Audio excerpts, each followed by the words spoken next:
start off today's show, we welcome from Jackson Public Schools Superintendent Jeff Beal, along with Joe Zesson and Jeremy Patterson. Welcome. How you doing? I'm doing well. Joe, welcome back. Thanks, Bart. Jeremy, glad to see you. Thank you for filling in last week. A couple weeks ago when I wasn't here. We had a blast. You know, I'd say go away anytime, but we really miss you when you're gone. I'm not with the bell, and you threw some curveballs at me, but we had a good time. Well, we don't want to give you all the information you need to do this job right. Some on-the-job training. I need job security. You have it, trust me. Thanks. Well, last night, I want to get started, first of all, with talking about last night's school board meeting, the district's enrollment down, and you've got to do something. Yeah, we continue to see some class size reductions that take place with regards to enrollment and attrition. So if we have larger senior classes go out and smaller kindergartens come in, certainly some of the birth rates tend to be a factor. We still see a lot of students leaving the area. There's some good news. There's some upside.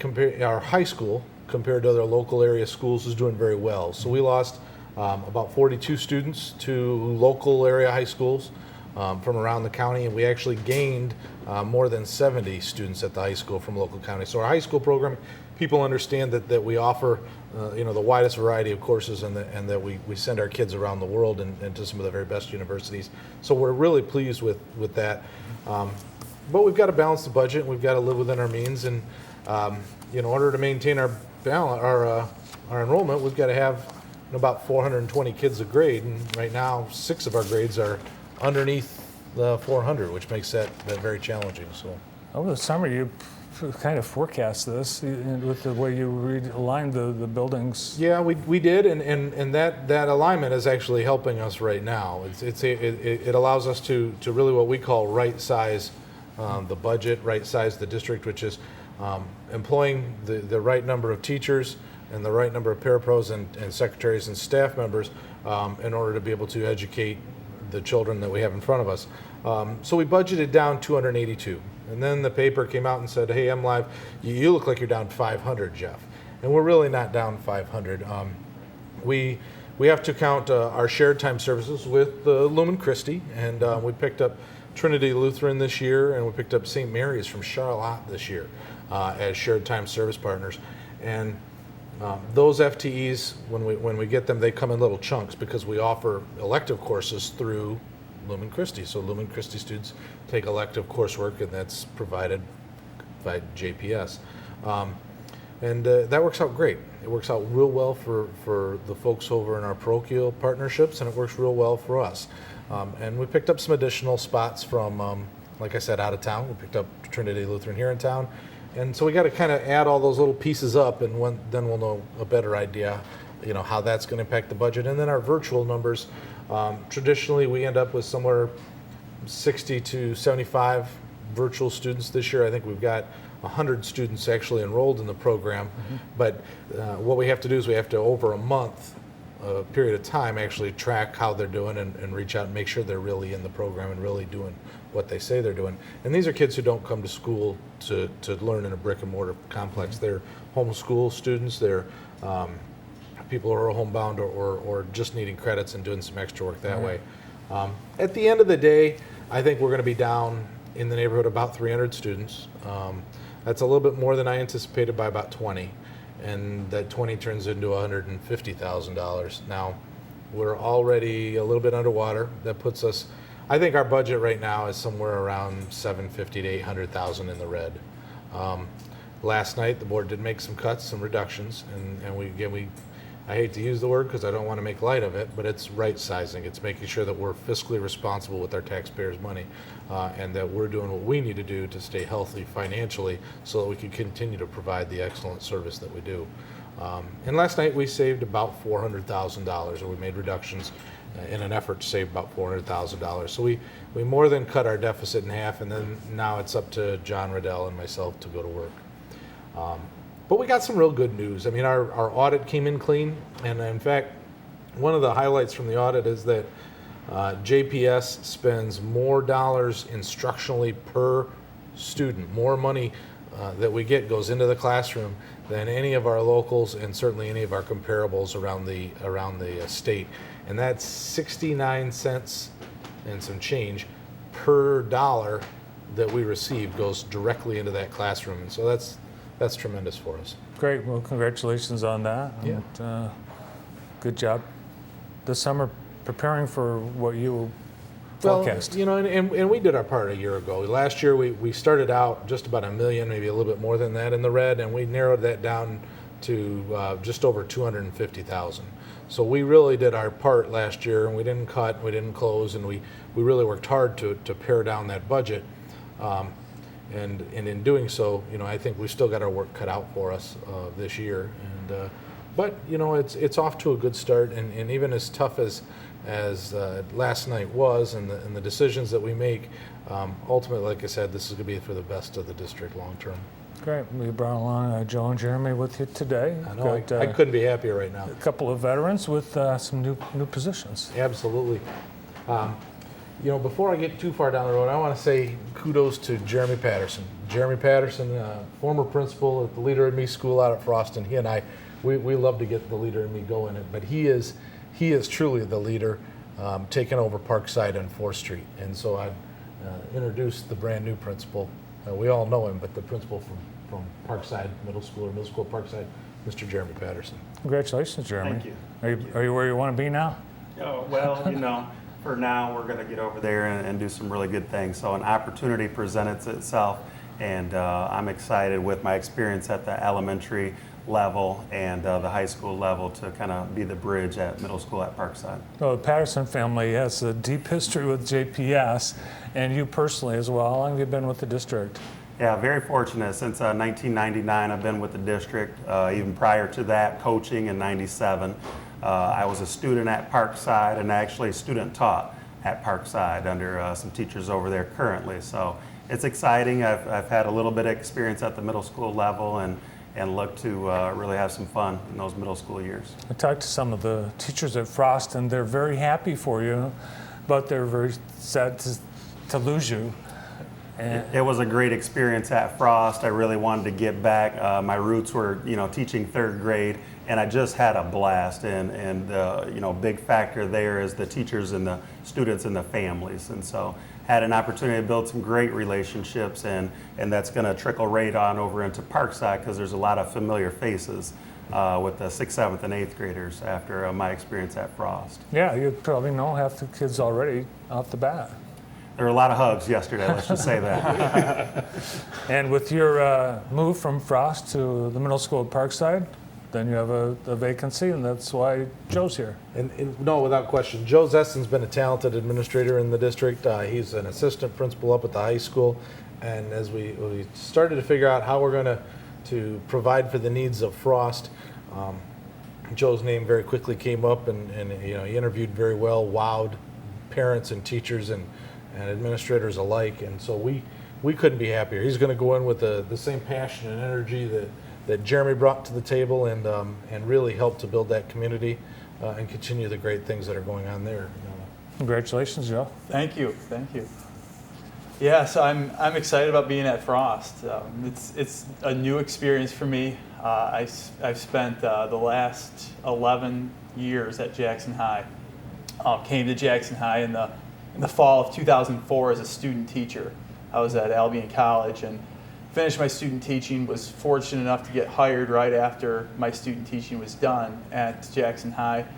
Began coaching along with teaching social studies. I coached girls and boys swimming. Was a great experience, met a lot of families here in town, really helped me get integrated in the community. I'm not from here originally, I'm from Holland, Michigan. So I'm new to the Jackson area, relatively new to the Jackson area, and fortunate enough to get an opportunity administratively in 2013. So I spent the last 2 years as an assistant principal at Jackson High. Learned a lot about curriculum, learned a lot about working with kids who are sent to me for various reasons and helping them work through some of those challenges that they might be going through. Learned a lot about working with people to develop some positive changes. So I'm really looking forward to Frost, though, despite the great times I've had at Jackson High. It's sad leaving in some ways, but I'm really excited about going into Frost. I've been there a little bit this week, and got some hugs from students too. It's a lot different going into the elementary school cafeteria. The chairs are a little smaller. They are. And actually this morning I was sitting down a little bit with some of the kids at breakfast, and I was really scrunched in there pretty good. But it's just the energy, the enthusiasm there. Jeremy and the staff have done an awesome job over the last several years putting some things in place that I hope to continue. The Leader in Me program being one of those. And actually every morning they huddle the students in the gym. They sit them in the bleachers, and we give a little talk to them, kind of a motivational speech to start the day off. And it really gets me back to my coaching roots. Before the big meet, we give a speech, and it was always one of the things I enjoy most about coaching. So I'm looking forward to having my team and being able to talk to the kids and being able to work with the staff to create some positive changes in the kids' lives. And I know you mentioned you got a great response when you had parents and teachers and community members involved in the interview process. These position openings were very open and transparent, how you conducted the search and then the interview process. Yeah, we opened, so we took a look at our current leaders, and we put out our posting. We really wanted to give opportunities for young leaders to step up. We had 2 teachers and 2 assistant principals come after the position, really want it, and they all came in and really blew us away. But when you come into an interview, whether you've been the job or not done the job, it's hard to compete with somebody who really knows curriculum and instruction the way Joe does. He is going to be able to help us identify those strengths in our teachers and really develop those leadership skills within our own teaching staff. He understands what it takes for teachers to build connections and relationships with students. I couldn't be happier. I really couldn't. He's going to be a terrific fit for the Frost Elementary School. Great. Well, you're all wearing orange today. Yeah, go Vikings. It's a great week for us. But last Friday, you were all wearing pink. It was the Project Pink Viking, or Viking Project Pink. Project Pink Viking. What was it? Pink Viking. Yeah.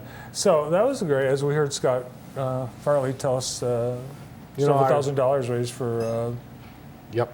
It's a fun event. It's a good event. It's, all of us have somebody that's been touched by cancer. That's fighting the fight, that's won the battle or lost the battle. And, for the school to be able to do its small part, for our students to recognize how this shapes the world around them. And it's a football game. But at the same time, this is a worldwide event kind of a thing. It really touches lives across the country. And for us to be able to raise some money here in town that can go directly towards, those in need here in town that are touched or affected by cancer, that fighting cancer, it's something meaningful to our students. And I think it was meaningful to Lansing Eastern that they got beat 56-0 by a team in pink. Yeah, we had a good time. We had a good time that game, and we were firing on all cylinders. We got a couple more weeks. This week's going to be a tough challenge. You heard Coach say it earlier. Holt's going to present some challenges. They're 5-0, and they started off a little slow, but they have not missed. And so it's going to be a great game this weekend for homecoming. Of course, our homecoming parade, if you want to watch, come down Wildwood, and that's going to start at 6 o'clock. And that actually causes rain, cold, and wind every year. I was an athletic director once upon a time in my career, and I think that every homecoming comes with sleet and snow and rain and wind. I really do. It's like complimentary. I think last year it was the deluge, or the year before. It was just, yeah. And then we've got the community homecoming this weekend, community bowl next week. Yep, and again, a community bowl, we talk about it. We all know the game. We all know where we're at with it, but I'll tell you, the ability to, again, raise money that goes directly to students right now. We all talk about scholarships that are raised and money that's raised, and everybody wants to see when it's coming out, when is it going to be given out.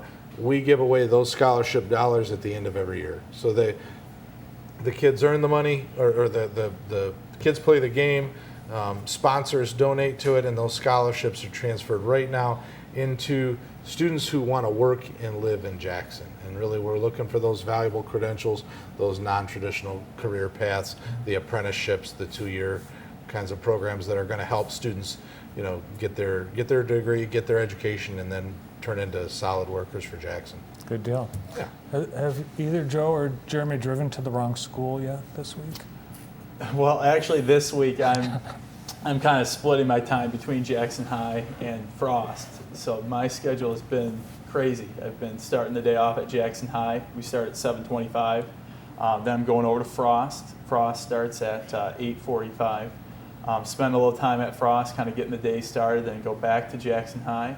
Then I'm getting ready to go back to Frost here pretty soon as they finish off their day. Jackson High, we end at 2:20.